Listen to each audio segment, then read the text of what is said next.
If defendant and counsel shall rise, if the jury will listen to the verdict as I read it.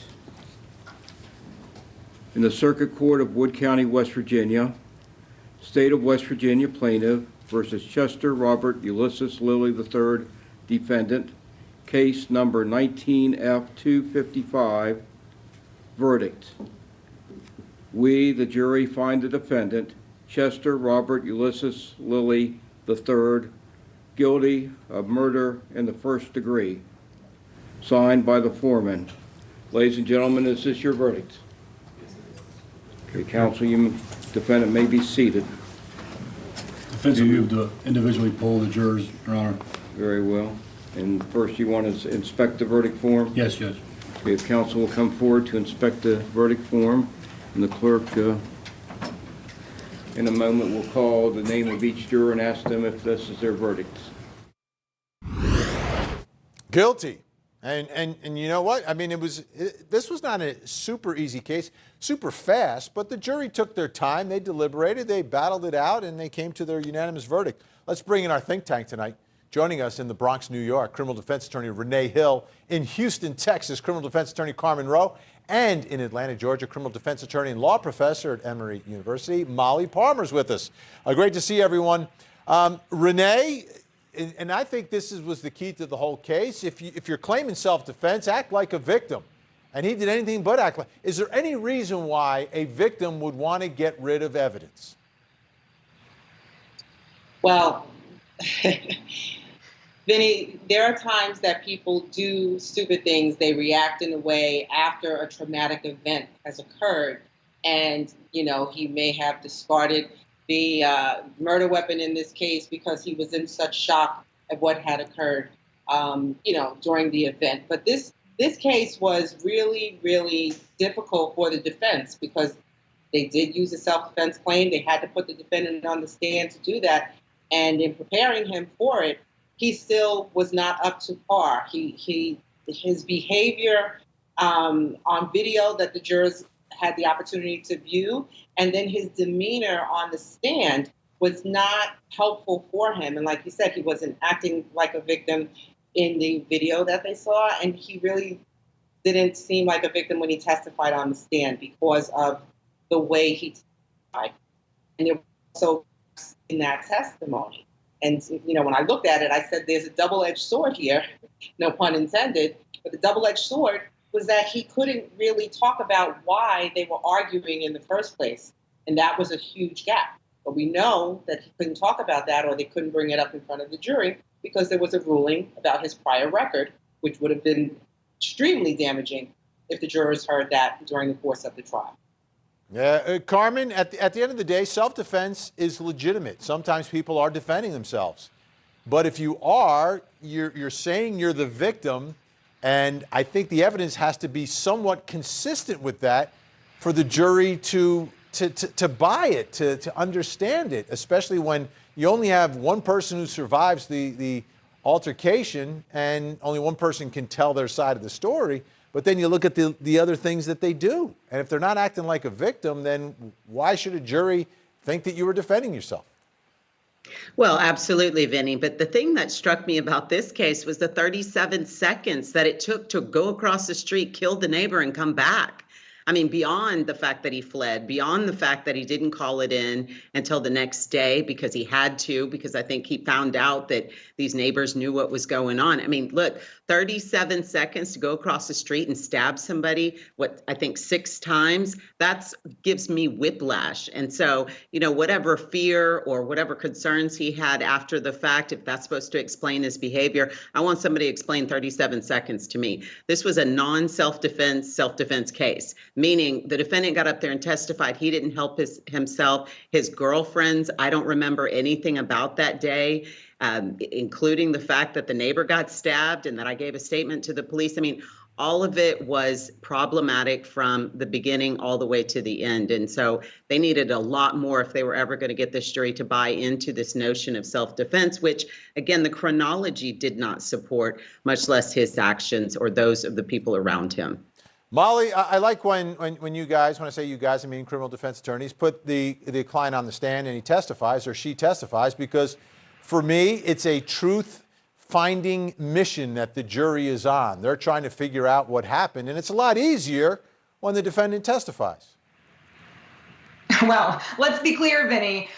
We in this country have a constitutional right not to incriminate ourselves and not to testify. So I'm glad that you find that to be a truth-finding mission. But at the end of the day, nobody is under any obligation to assist you in that. In this case, I think Carmen's onto something. I think that this video from the neighbors shifted for this defendant his strategy, right? I think once he found out that he was on film running away from that camera that was above the porch, he kind of decided the next day to go to police. But had he not known that, I wonder if maybe the defense would have been, it wasn't me, right? He was getting rid of the weapon. He was cleaning himself off. And that happens, you know, as defense lawyers, we have immovable facts. And in this case, unfortunately, the fact that he didn't quickly go to the police, the fact that he did take the time to dispose of some evidence, those are facts the defense couldn't get away from, and it ultimately sunk the case. Yeah, and you say immovable facts, and I say guilty defendants, right? People that act rightfully accused, not wrongfully accused, but rightfully accused. Let's take a listen to the next verdict, because in West Virginia they have what's called the mercy phase of the trial, which is interesting. We haven't covered that many trials out of West Virginia. Let's take a listen to the jury's recommendation. Okay, ladies and gentlemen, have you reached additional supplemental verdicts? Yes, we have. Okay, could you please hand that to the bailiff, who will hand it to the court?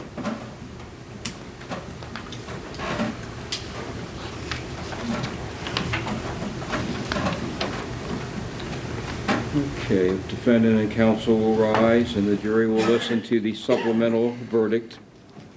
In the Circuit Court of Wood County, West Virginia, State of West Virginia plaintiff versus Chester Robert Ulysses Lilly III, defendant, case number 19F255, supplemental verdict. We, the jury, do not add to our verdict a recommendation of mercy signed by the foreperson. Ladies and gentlemen, is this your verdict? Yes. Okay. And Poll the again, jurors at this time, Judge. okay, again, to be clear, to not recommend mercy. Is that correct? Yes. Do counsel wish to examine the verdict form? No, Your Honor.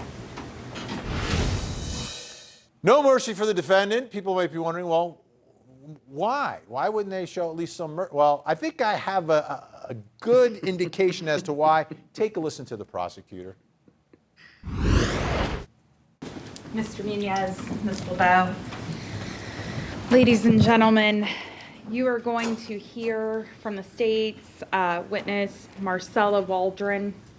Marcella was Travis's mom, and she's going to tell you what the impact of losing Travis has had on her and her life. And you are also going to hear about the defendant's history. You're going to hear that this is not his first case of violence. In fact, he's been previously convicted of malicious assault. You're going to hear that he also had been previously convicted of third-degree sexual abuse, and that the victim of that was a minor. And that's important because you're going to hear that some of the defendant's motive for killing Travis Peters was because Travis Peters, as it was reported to Detective Barnett, had called the defendant a pedophile. So at the end of this phase, we are going to be asking that you make a recommendation of no mercy. Thank you.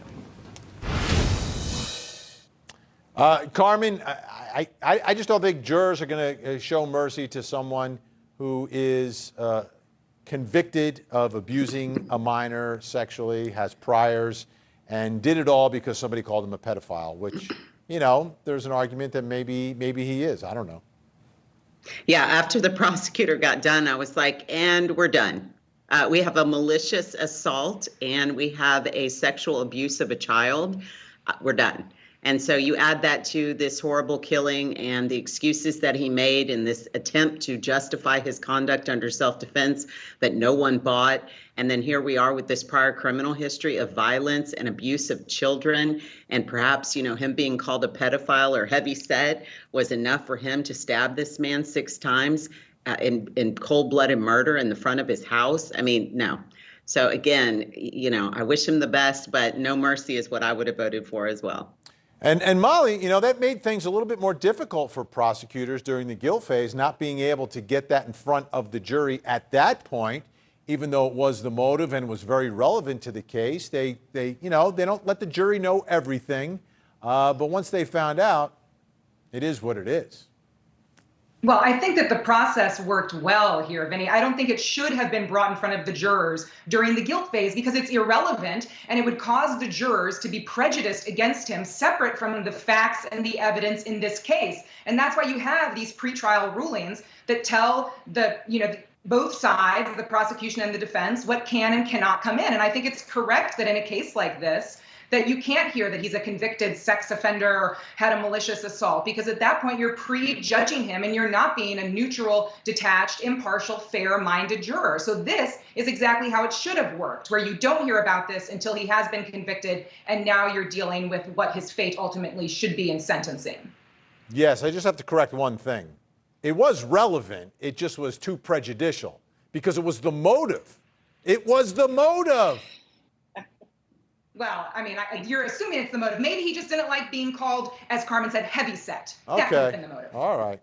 Well, anyhow, life without parole.